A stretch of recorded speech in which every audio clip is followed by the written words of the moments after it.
2, 1. Good evening. I'm Councilwoman Jennifer Gamble, starting the Public Safety, Beer, and Regulated Beverages Committee meeting. We'll start with the roll and then go into our motion for electronic meetings. Councilman Pulley is present. I'm not sure if we need to announce ourselves since we are electronic. I'm present. Thank you. Councilmember Johnston. Present.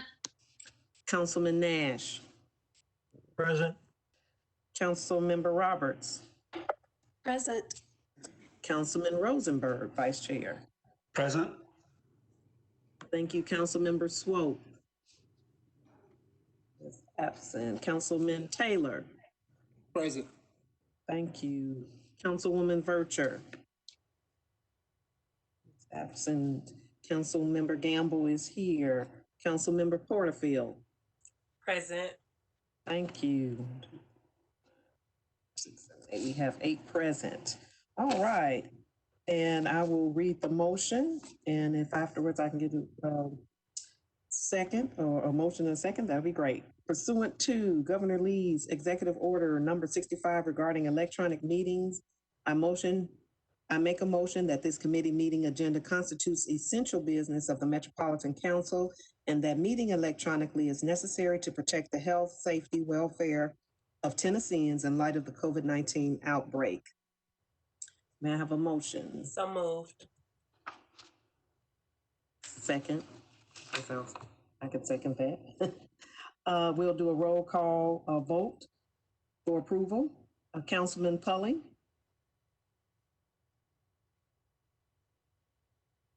Sorry, aye. Councilmember Johnston. Aye. Councilman Nash. Aye. Councilmember Roberts. Aye. Councilman Rosenberg. Aye. Councilman Swope, have you joined us? Councilman Taylor. Aye. Councilwoman Vercher, have you joined us? Councilmember Gamble votes aye. Councilmember Porterfield. Aye. Thank you. 8 in favor, 0 against. We will move on to the agenda. I have 4 items on consent. I'll read the numbers and you can let me know if I need to take one off before I go through the captions. On consent are resolutions RS 2020-674, Resolution 2020-675, Resolution 2020-678, and Resolution 2020-686. Do any of those need to be pulled off of consent? All right, great. I will read through the captions, starting with Resolution RS 2020-674 by Benedict, exempt shotgun Willie's barbecue located at 4000 B Gallatin Pike from the minimum distance requirements for obtaining a beer permit. We have a letter to approve from Councilwoman Benedict. Resolution RS 2020-675 exempts Publix number 1732 located at 1111 Gallatin Avenue from the minimum distance requirements for obtaining a beer permit. Resolution 2020-678 by Toombs, Gamble, Welsh, Sherrar, and Stiles approves an application for a Victims of Crime Act grant from the Tennessee Office of Criminal Justice Programs to the Office of Family Safety for funding to enhance equipment at both family safety centers. And Resolution 2020-686 by Toombs, Gamble, Sherrar accepts an emergency management performance grant from the Tennessee Emergency Management Agency to the Office of Emergency Management to subsidize the emergency management program. And I see Councilman Withers is here for Resolution 675. With that, may I have a motion for the consent agenda? So moved. Second. Thank you. All those in favor, we need to do the roll call. Starting with Councilman Pulley. Aye. Councilmember Johnston. Aye. Councilman Nash. Aye. Councilmember Roberts.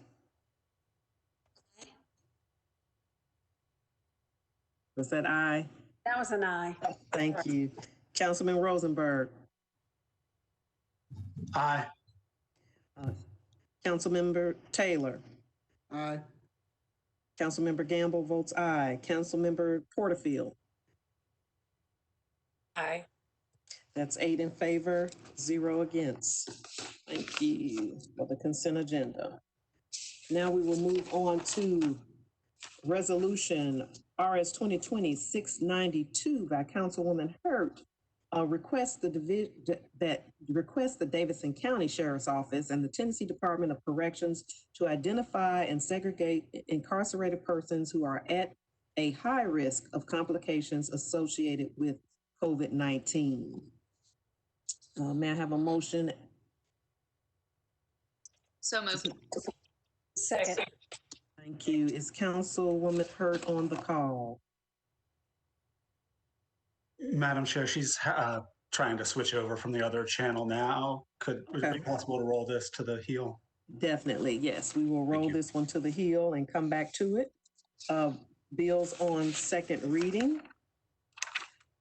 Bill 2020-494 by Styles and Toombs amends the Metro Code relative to the use of license plate scanners by law enforcement for the prosecution of reckless drivers. There's a proposed amendment on this, and I guess we can take the amendment first and then go to the bill. Motion for the amendment. So moved. Second. Thank you. Councilwoman Styles is here. Would you like to tell us about your proposed amendment? Thank you very much, Madam Chair. Yes, so this amendment adds a sunset of 180 days so that we could utilize the license plate readers for 6 months and test their efficacy, as well as the function of audit trailing. And it specifically is still for drag racing, but also added the ability to utilize the hot list. So if someone is guilty of excessive driving, we could also run that license plate to see if the car was stolen or if the license plate was stolen. So in addition to that, non-offender data would only be held for 30 days and then discarded, never touched. Still has language in it for privacy and anti-surveillance as well. The system is not really set up for that, but I think within the pilot period, we'd be able to determine that and give people a comfort level. Having spoken with several community groups and individuals, it was a good idea to make it a pilot versus trying to roll out a program permanently for the license plate readers at this time. Thank you. And we'll open it up for discussion. How long is the pilot program? Is that mentioned? It's 6 months, 180 days, and then we would be able to review the data at 150 days and take a look and see if it's been effective. And if it is, we can make that determination to extend this by resolution, or if it's not working at the end of the 180 days, we would be able to just terminate it. Okay, I'm looking the queue. I see Councilmember Johnston. You have the floor. Will we even have LPR cameras? I mean, I know that it's certainly not in this year's budget. And so I'm just wondering if within that 6 months, we would even have this before it would sunset. Can you speak to that? Councilmember Styles? Thank you, Chair. So thank you, Councilmember Johnston. So I've already spoken with 2 companies that have equipment where we could roll these out very quickly should this pass. There is a trailer system that utilizes capturing speed as well as license plate reading. And these would be mobile, which would be great. So we could check efficacy all across the city. And those systems would not come at a cost to the taxpayers. There is an organization that has offered to pay for the trailers for the trial period, and the other organization is willing to let us use them. They have some of their own and willing to let us use them for free. So there is no cost. And the only people that would have access to the data on these systems would be MNPD, because this would be synced with their system, And we would also be able to designate some council members, if we wanted to, that would also be able to go in and check the auditing system to see how it works and tracks people, and how you were pretty much unable to really surveil people without being penalized. Thank Does that you. answer your question, council member? Councilmember Johnston, you have a follow-up? Don't. Thank you. Next, I see Councilman Pulley in the queue. Councilman Pulley?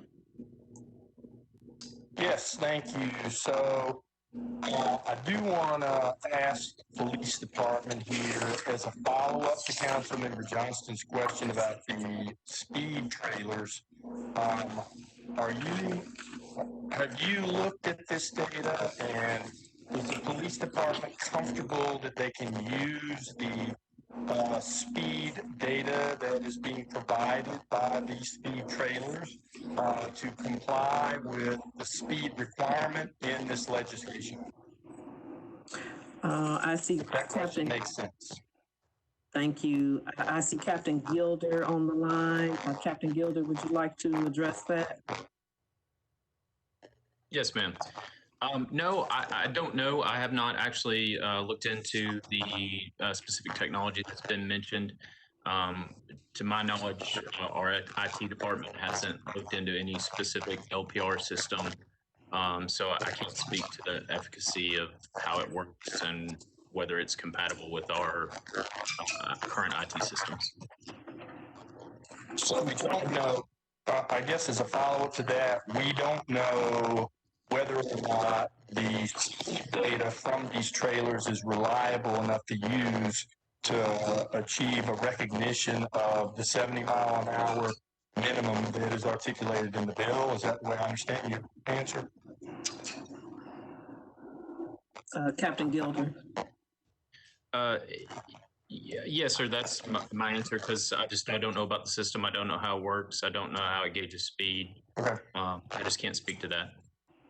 All right. And I have one other question is the bill, as I understand it, limits the data to reckless driving, and thereafter, if there is this reckless driving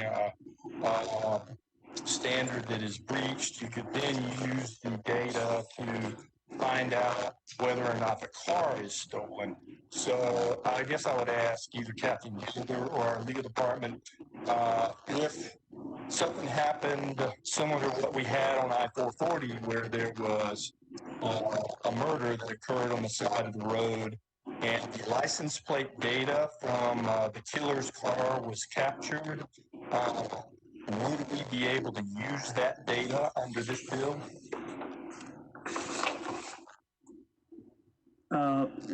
Is there Captain Gilder or Councilwoman Stiles? Would you like to respond?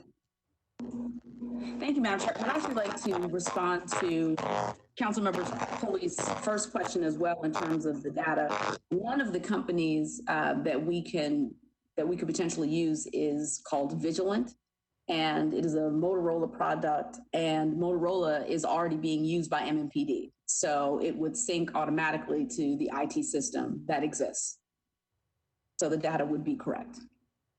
And then secondly. Well, let me go back to that question, because the reason I asked that question is when I did this for a living, we wrote speeding tickets, for example, with a radar unit. Then we were responsible for calibrating our radar units regularly and certifying that calibration so that we knew the accuracy of the data they were providing. And I just wonder if these trailers would meet that standard to enable that certification to be accepted for evidence in court if we're going to use these for prosecutions. Councilwoman Stiles. Thank you, Chair. All of the calibration would be set up on the front end, and yes, any monitoring that needed to take place regarding these trailers would take place during that pilot period by the companies that are supplying them. So it wouldn't be random information. These two companies are already in use. Recor is the other company that I investigated and have spoken with. That is the company that has Guardian Shield in Mount Juliet, and it's also being used by the Bellmead Police Department. Thank you. Any additional questions, Councilman Pulley, before we move to the next person in the queue? I'm not sure I got an answer to my second question about the license plate data on if something similar to what happened on 440 occurred in front of one of these LPR cameras, if we could use that data to identify the killer. So you're asking about the expansion of the use in the Councilwoman Styles bill. Would that Yes, I'm include- asking if this use, if this bill would prohibit that information being used by the police department. Councilwoman Styles? I would ask that of our legal department or the police department of some authority who would have to weigh in on this. I'm not sure. Let me see if I see. Oh, Ms. Zeitler, thank you for your hand. You are recognized. So the way that this section reads is that it would only, that data could only be used if it was related to an investigation of reckless driving and illegal drag racing. So if it was only related to the murder investigation alone, that license plate data could not be used. We have a bad connection, so I'm not sure if you heard that answer. I did. I heard the answer. Okay, great. Great. All right, thank you. Next in the queue, we had Councilman Rosenberg. Thank you, Madam Chair. I guess my first question about the amendment would be for Captain Gilder. And that's the language in here that says if the data is shared with law enforcement outside of Metropolitan, Nashville, and Davidson County, the Metropolitan Nashville Police Department shall post notification of such on its website within 15 days after sharing. Is there a risk that that's going to compromise investigations that are confidential in nature? Captain Gilder. Yeah, so if it's about an ongoing criminal investigation, I think legally under Rule 16, I would not be able to disclose that publicly. So that could be an issue. Okay. Thank you. Councilman Rosenberg. And I guess, well, I think my other questions are on the bill, not the amendment, so I'll wait. Thank you. All right, thank you. Councilwoman Vercher, you're recognized.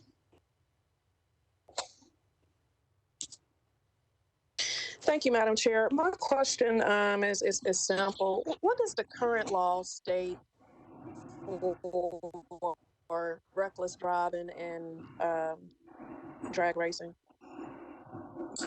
Ms. Light, I'm sorry.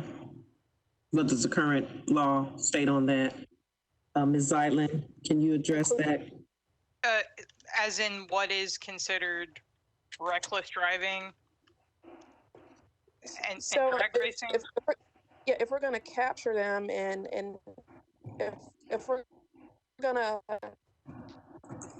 if we're going to catalog evidence as it relates to it, what Councilwoman Vercher, you're going in and out on us. the penalty? We didn't hear your question. Can you repeat that? Issue building. Yeah, I just want to know what the penalty is. For reckless driving or? Yeah. Okay, Ms. Zeitlin.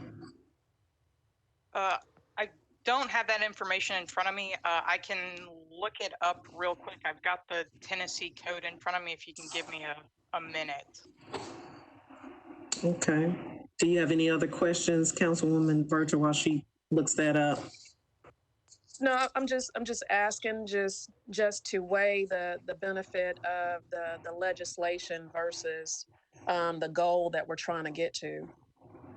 I mean, so if and I hate to compare this to codes enforcement, but we've done extensive work in legislation as it relates to property standards enforcement. It's a ton of legislation in that space, but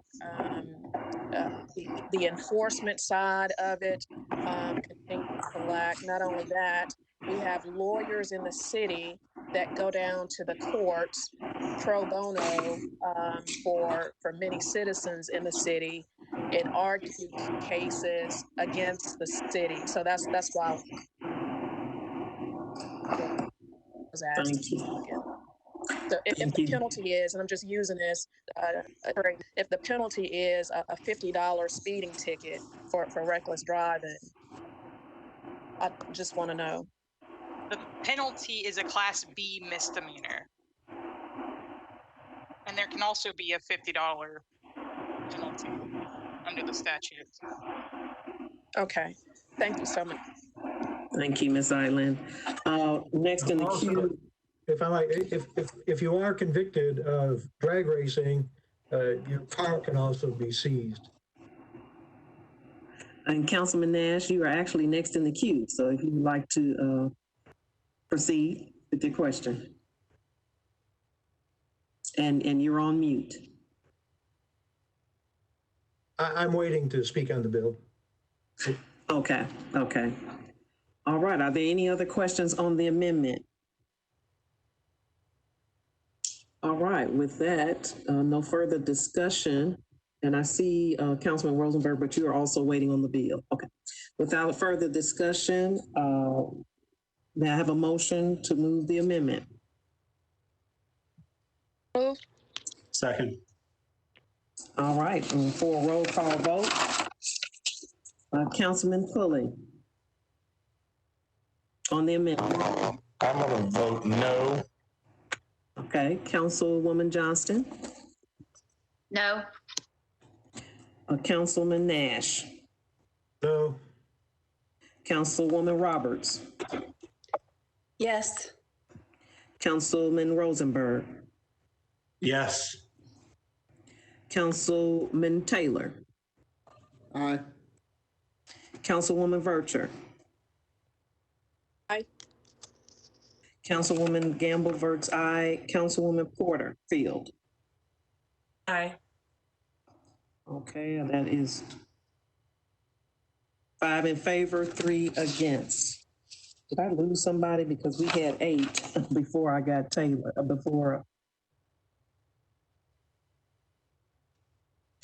yeah, so that must be 6 in favor. I think I've got 6 in favor. 6 in favor, 3 against. Thank you. All right, so now we will move to the bill as amended. Can we move it to get some discussion? So moved. Seconded. Thank you. Okay, on the bill, discussion on the bill. I believe Rosenberg and Nash and then Johnston. Councilman Brown. Thank you, Madam Chair. I just pulled up the TCA, and Title 55-8198 covers citations based on unmanned traffic enforcement cameras. And it begins by saying a traffic citation that's based solely upon evidence obtained from an unmanned traffic enforcement camera that has been installed to enforce or monitor traffic violations shall be considered a non-moving traffic violation. And it goes on to say that it's a $50 fine. So does that mean that this makes drag racing a $50 fine with nothing on your driver's record or any other penalties? Ms. Zeitlin. That's not my understanding of this. I believe that this is more authorizing MNPD to use the data that's collected from the cameras, not impacting what the penalty for the crime would be, if that makes sense. But state law says that if the traffic citation is based only on evidence from a traffic enforcement camera, that's what the penalty is. Am I misreading that? I'm not sure that these are considered unmanned traffic enforcement cameras, but I think I might need to look that up. I'm not Okay. sure if anyone knows whether these fall into that. I think it would depend on the camera in question, whether it's unmanned or not. Does that make sense? Absolutely. Well, manned, I mean, under current ordinances, you're allowed to have an LPR, for example, mounted on your cruiser, or used from within your cruiser. So it feels like the intent here is to allow fixed LPRs and cameras to. Captain, yeah, Captain Gilder, do you have any comments on that?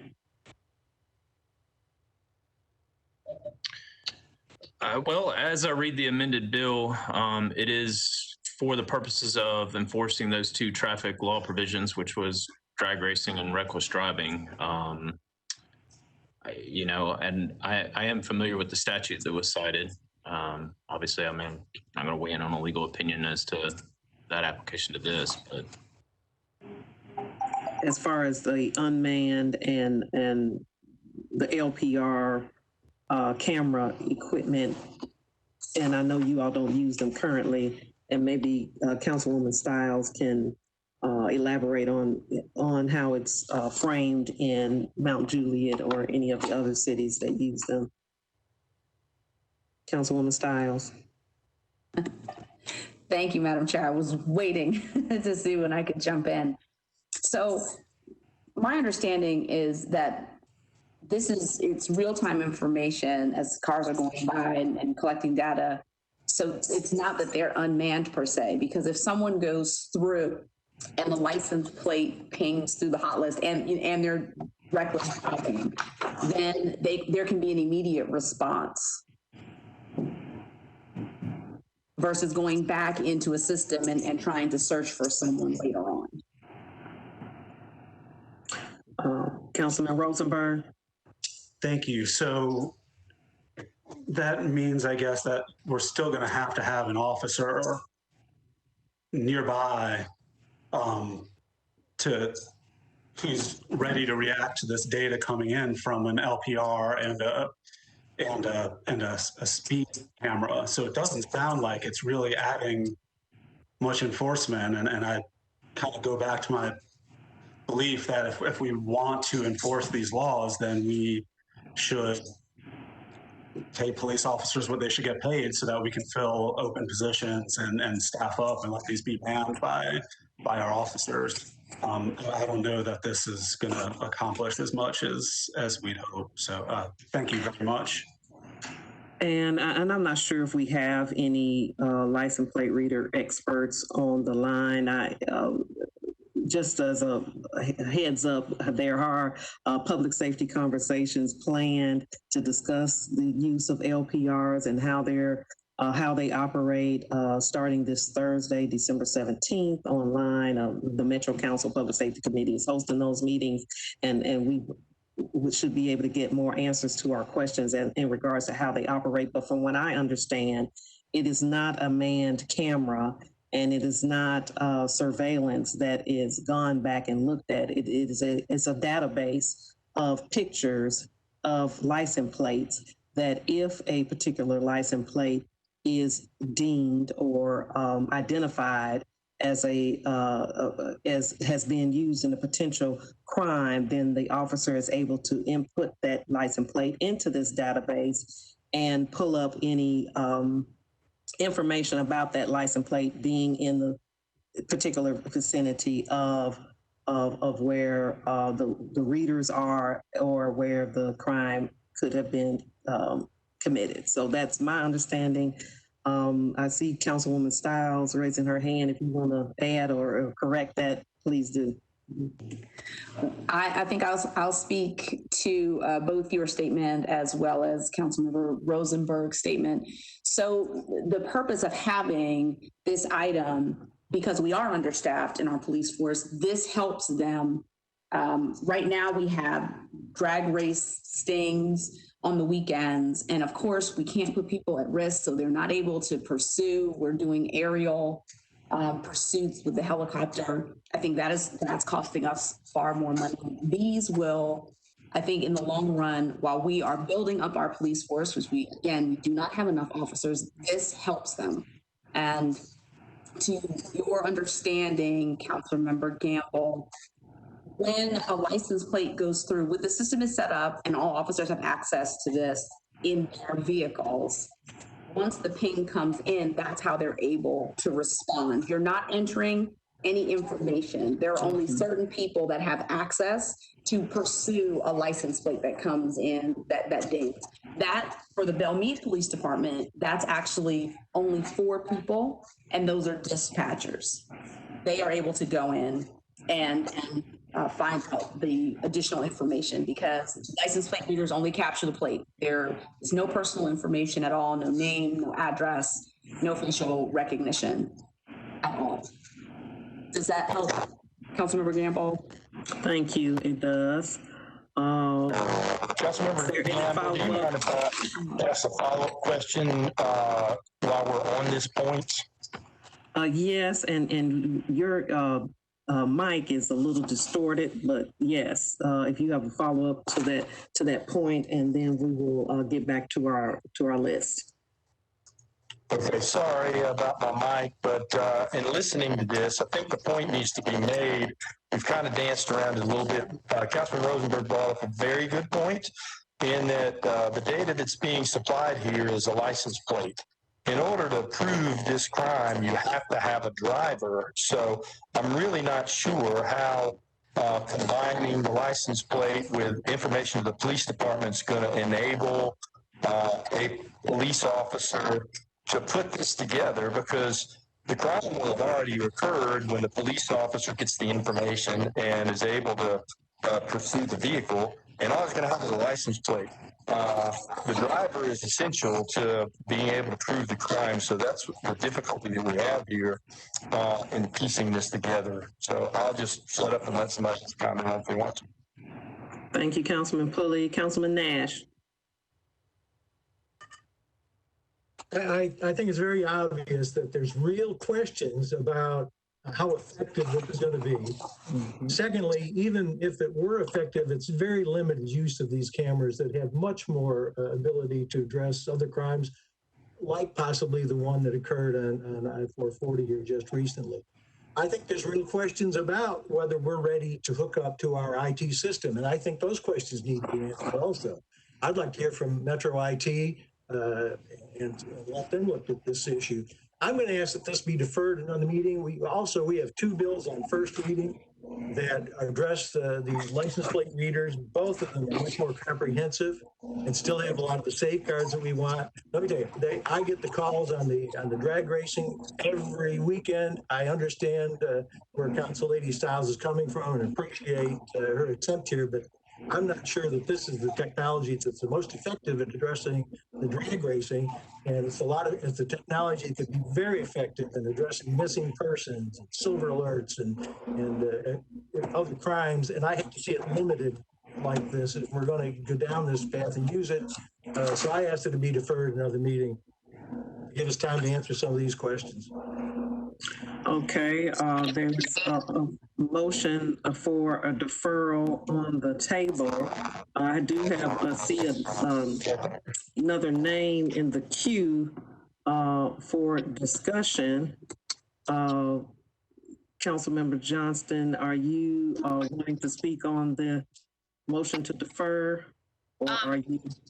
Well, I think that we have to address that first before, right, Hannah? I'm trying to figure out order of. Ms. Eichmann, is that correct? Should we be, since that, and I guess that was an official, that was an official deferral motion? Yeah, the deferral motion takes precedence, but it's a debatable motion, so you can talk about whether you want to defer the bill, if that makes sense. Okay, so I can ask questions about the bill. I can only talk about whether we want to defer it or not at this point. Is that correct?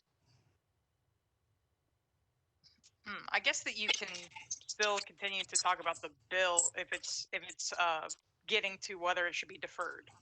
Okay. Well, my question was actually, I had two questions for Captain Gilder. And then I'm happy to support the motion to defer, but my question is for Captain Gilder, if I can do that. So since this bill requires that any sort of, as it relates to the reckless driving and all that, the car would be in excess of 70 miles an hour. And I established that LPRs don't have radar detection capabilities. And they're not video or anything like that. So my question is, if you were to deploy these LPRs for this purpose with these restrictions, because we can't verify speed, would this data be helpful to the police for prosecution in the first place? Captain Gilder. So I think for the purposes of prosecuting a drag racing offense, I have to have proof of the actual drag racing, meaning not just necessarily a tag and speed. I have to meet the elements of the offense, which require, testing speed against another vehicle or running a certain distance at a particular time. So it's going to require a police officer's observations, I think, in addition to this may assist with identifying the vehicle, but I have to have a police officer's testimony, I think, to make out a drag racing prosecution. Okay, so in your opinion, does this legislation, as it reads now, help with this problem of reckless driving and drag racing that we have, or not? Captain Gilder. I don't think it's going to supplant the need to have police officers doing what they're currently doing.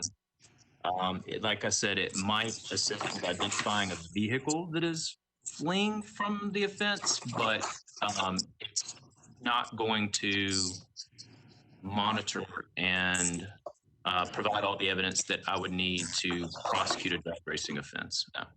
Okay, thank you. That's all. I'll support the motion to defer, so I can second that motion, I guess. Thank you. Let's see if I see any more hands. I do still see Councilman Nash and Pulley. Your hands are still up. Are you wanting to speak on the deferral or those old hands? Old hands. I would just simply state that I support the motion to defer so that at the very least, we do have two other LPR bills, one first reading tonight, and they are likely, well, they're more comprehensive. And it just as a responsible policymaker, I think it makes a whole lot of sense to move this so that it can, at the very least, run in conjunction with those so we can evaluate whether this is even needed if the substance of this bill happens to be included in one of the others. So for that purpose, I certainly support the motion to defer one meeting. Thank you. Councilwoman Porterfield. You recognized. Thank you so very much, Chair. I just had a question for the sponsor, if I may. I just was curious to know if the sponsor was in support of the deferral motion. Councilwoman Stiles. Thank you, Chair. No, I'm not. I respect the fact that several people on the Public Safety Committee have created a bill for LPRs, but as I have stated before, this is not something that all of the community is ready for, and so rolling out full use of license plate readers, I don't think will go over very well. And so I think my bill is narrow enough and it can be used. And to Councilmember Johnston's statement, these trailers do speed and capture license plates. So it's not that we are creating something new. And the data is being used in other places. In my research, that's what I have found. So of course, if in your research you found something else, please let me know. But I do intend to move forward this evening. Okay, thank you. Are there any other, well, Councilwoman Styles, you had your hand up. Do you have another comment? Okay. Okay. I do not see any more Madam Chair, Councilman Rosenberg, I see you. Yes, you're I recognized. just wanted to ask whether, have we already used our committee deferral, so this will be a non-binding deferral? Ms. Zeitlin? Yeah, I think that this bill has already been deferred by rule, but yeah. Okay. Under Rule So the 80. sponsor can Not in bring this it up on the committee, floor. we deferred at 2 meetings. So Ms. Zeitlin, if we vote on the motion to defer tonight, regardless of the outcome, the sponsor can bring it to the floor if that would. You know what, let me check. Let me. Yeah, point of order. Did Councilman please say that it was deferred 2 meetings last time? I believe this committee deferred it 2 meetings, and it was deferred, that was debated on the floor.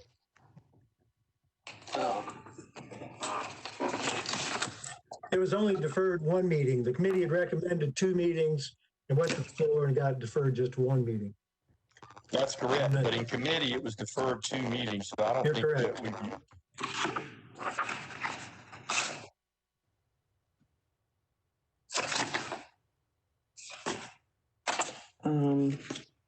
Ms. Zeitlin, are you looking at the? Yeah, I'm looking at the minutes. I'm sorry. Okay, that's fine. Okay, Councilwoman Porterfield, is that an old hand, or are you wanting to speak on the deferral? That was an old hand. My apologies. No problem. Yeah, this bill has been deferred by rule before, but I'm not sure that it was a result of this committee action. I believe the sponsor was not present, and that's why it was deferred by rule. Okay, okay. And especially if the committee voted to defer it for 2 meetings, that wouldn't have triggered a deferral by rule. Okay, so we can go on and take the vote on the deferral with the understanding that, what was the rule that you named? It's Rule 43. And it states? That's the rule that, well, I don't have it in front of me, but it does say that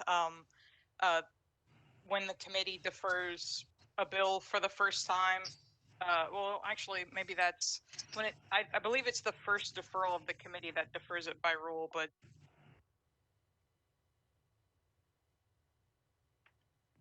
Okay. on the rule right now. Okay, and while you're doing that, I mean, we can go on and take the vote. Is that? Yes. Okay.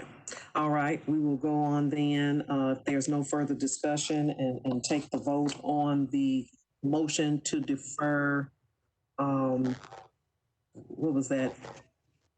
1 meeting? Was that deferred for 1 meeting? Okay. My motion was for 1 meeting so that we could kind of put it on the same agenda with the other 2 LPR bills coming forward. All right, thank you. All right, with that, I'll take the roll call vote on the motion to defer for 1 meeting. Councilman Pulley? Aye. Councilwoman Johnston? Aye. Councilman Nash? Aye. Councilwoman Roberts? Aye.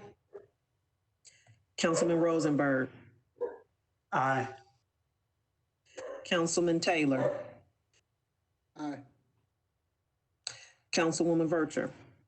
Aye. Councilwoman Gamble votes aye. Councilwoman Porterfield? No. Okay, that's my Marley making all that noise. All right, that motion to defer 1 meeting passes 8-1.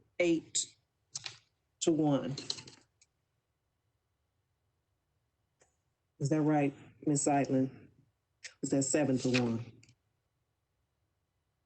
This is Danielle. I counted 8 in favor, 1 against. Thank you. All right, and now we will move on to the next bill. Bill 2020-554. by Toombs and Gamble approves Amendment 2 to contract number 455-783 for the provision of body camera equipment between WatchGuard Inc. and the Metro government. May I have a motion? Motion. Second. Thank you. And I'm not sure if Councilwoman Toombs, but someone from the administration that can tell us about this bill and Amendment 2.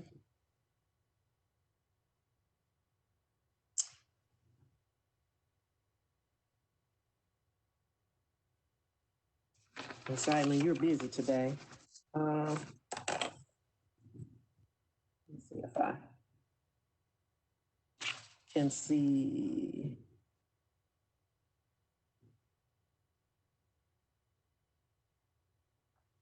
Ms. Seidman?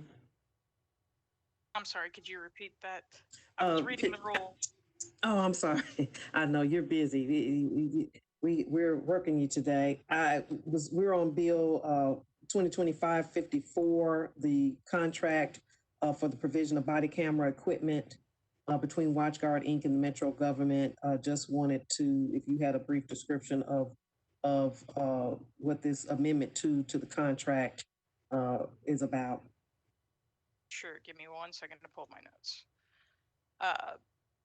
So this would extend the contract for 60 months. It was a 60-month contract when it first was entered into in August of 2019. This would extend it 60 months from the date of execution. Let's see. That's one of the reasons why it needs to be approved by council, because it's exceeding 60 months. And then there's also a lease of equipment involved, which is another reason why it requires a resolution to come through, or an ordinance to come through council. Okay, so it's an extension of 60 months to the contract. Existing contract, correct. Of an existing, okay, thank you. Is there any discussion on that? I do not see any hands in the queue, so we will go on and take a vote on that one. A roll call vote for approval. Councilman Cully? I'm sorry. Okay. Councilmember Johnston? We've lost Councilmember Johnston. Councilman Nash? We have lost Councilmember Nash. Councilwoman Roberts? Aye. Thank you. Councilman Rosenberg? Aye. Councilman Taylor? Aye. Oh, thank you. Councilwoman Vercher? Aye. Councilwoman Gamble votes aye. Councilwoman Porterfield? Aye. Thank you. I have 7 in favor, 0 against. And now we'll go back to resolution RS 2020-692 by Councilwoman Hurt. The request the Davidson County Sheriff's Office and the Tennessee Department of Corrections to identify and segregate incarcerated persons who are at a high risk of complications associated with COVID-19. May I have a motion to proceed? Motion. Second. Second. Thank you.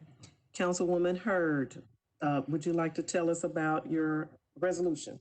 Thank you so very much, Madam Chair, and I apologize for being technologically challenged earlier.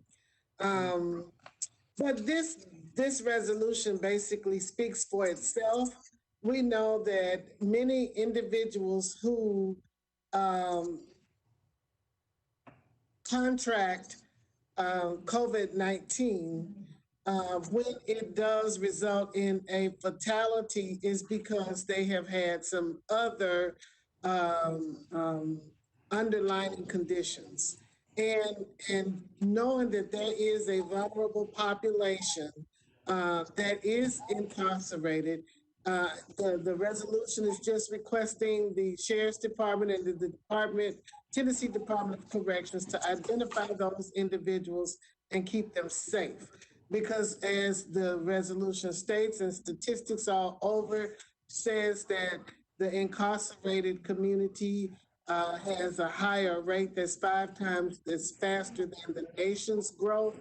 We know that they are, because they're in dormitories, they're in close quarters in everything that they do. So it makes those who are with compromised conditions even greater risk of having a fatality if they contract the virus. So we're just asking them to identify them and segregate them from those individuals, the general public, knowing that the possibility of them getting the virus could be fatal for them. Thank you, Councilwoman Hurt. Thank you. So we will open it up for discussion. I see Councilwoman Vercher, you're recognized.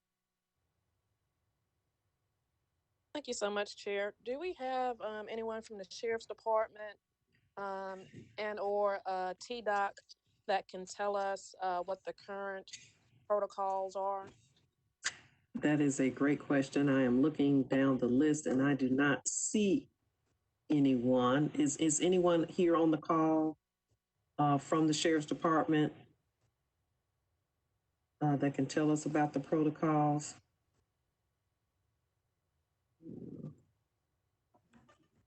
Madam Chair, I don't know for sure, but I think that the approach that they take is basically to try to identify those who may be carrying the virus, making sure that they isolate them more so than isolate those who may contract it and be a fatal victim of the virus. So that's one of the reasons why I was presenting this. Actually, I heard that on CBS News that was one of the problems, is that the approach that most of the law enforcement facilities take is to try to find those who are contracted and minimize that, but they still leave the population of those who are vulnerable in the general public, which makes it even a risk for them. I don't know for sure, I'm not the expert, but that was something that I had seen. Thank you. Thank you for that follow-up. Councilman Vercher, I know that's not someone from the department. Does that suffice for now? That response? Yeah, Chair, I was asking just so that we know what the proper protocols, if they're being adhered to or not. The resolution implies that they're not doing this. So just want to make sure that we're voting with all the information that we have.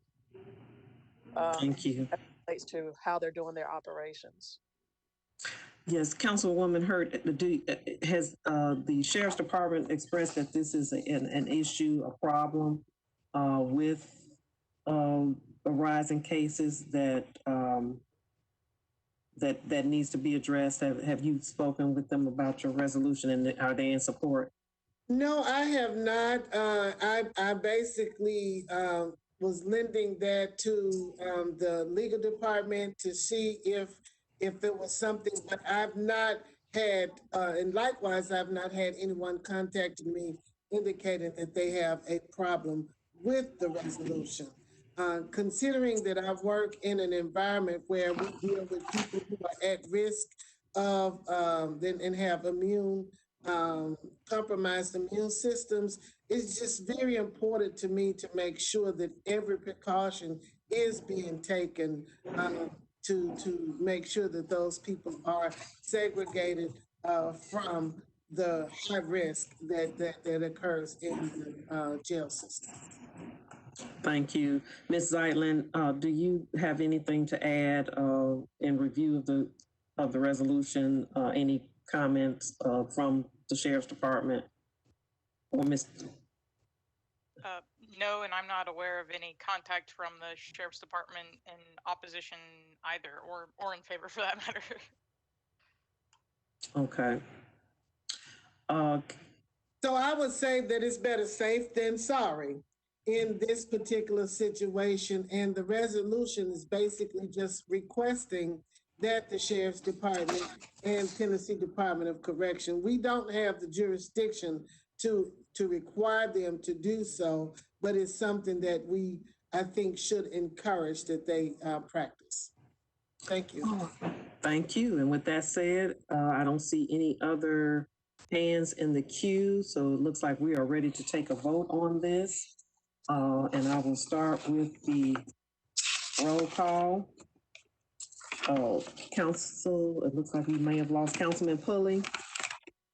We've lost Councilwoman Johnston. We've lost Councilmember Nash. Councilwoman Roberts.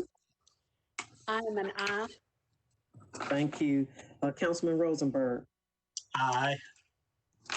Thank you. Councilman Taylor. Aye. Councilwoman Vercher. Aye. Councilwoman Gamble is an aye. Councilwoman Porterfield. Aye. All right, thank you. That is 6 in favor, 0 against. And that concludes our agenda for this evening. Thank you all. Thank you.